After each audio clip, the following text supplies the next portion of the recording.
आपण पाहत आहोत केंद्र प्रमुख भरती 2023 साठी सराव प्रश्नसंच। आजच्या व्हिडिओचा विषय आहे भारतीय राज्यघटनेतील शैक्षणिक तरतुदी, संबंधित कायदे, योजना व अद्ययावत शासन निर्णय।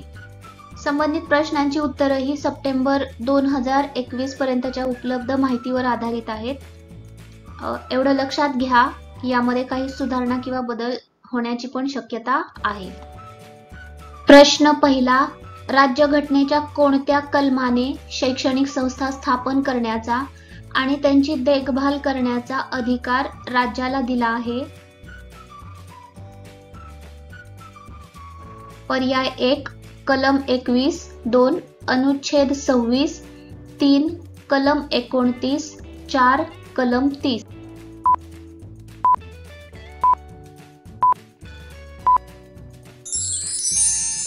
बरोबर उत्तराचा पर्याय 4 कलम 30।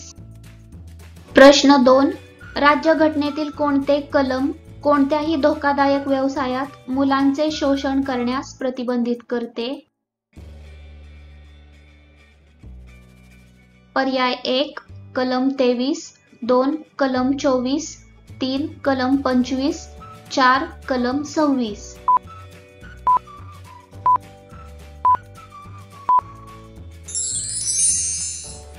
बरोबर उत्तराचा पर्याय 2 कलम 24। प्रश्न 3, अनुसूचित जाती, अनुसूचित जमाती आणि इतर मागासवर्गीयांच्या शैक्षणिक आणि आर्थिक हितसंबंधाच्या संवर्धनासाठी कोणत्या लेखाची तरतूद आहे? पर्याय 1 कलम 15, 2 कलम 29, 3 कलम 46, 4 कलम 21।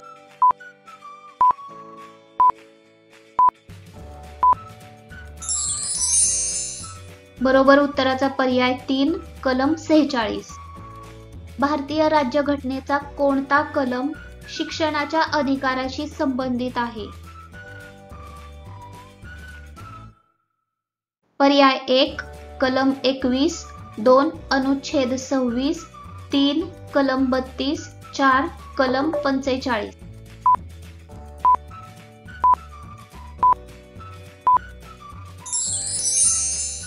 बरोबर उत्तराचा पर्याय 4 कलम 45।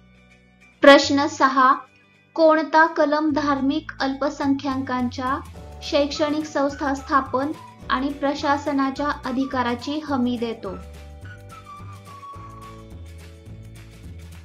पर्याय 1 कलम 29, 2 कलम 30, 3 कलम 31, 4 कलम 32।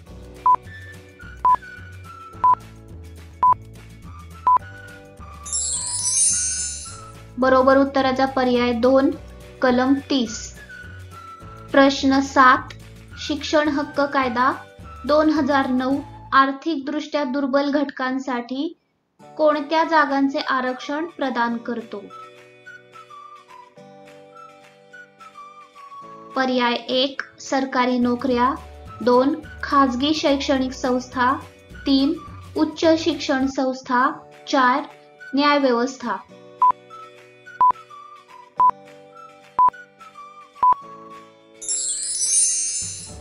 बरोबर उत्तराचा पर्याय 2 खाजगी शैक्षणिक संस्था। प्रश्न 8, भारतीय राज्यघटनेच्या कलम 21A मध्ये खालील गोष्टींची तरतूद केली आहे? पर्याय 1 भाषण आणि अभिव्यक्ती स्वातंत्र्य, 2 शिक्षणाचा अधिकार, 3 जीवन आणि वैयक्तिक स्वातंत्र्याचे संरक्षण, 4 समानतेचा अधिकार।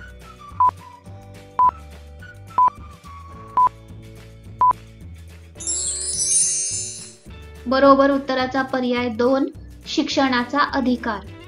प्रश्न 9, घटनेतील कोणत्या दुरुस्तीने 6 ते 14 वर्ष वयोगटातील मुलांसाठी शिक्षण हा मूलभूत अधिकार बनवला? पर्याय 1 42वी दुरुस्ती, 2 86वी घटना दुरुस्ती, 3 92वी दुरुस्ती, 4 97वी घटना दुरुस्ती।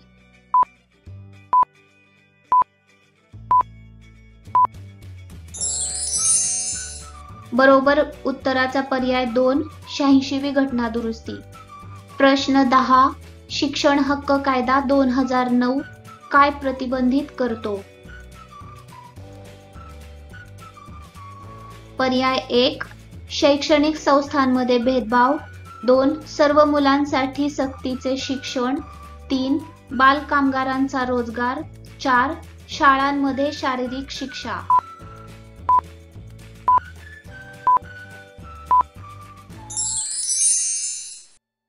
बरोबर उत्तराचा पर्याय 1, शैक्षणिक संस्थांमधील भेदभाव.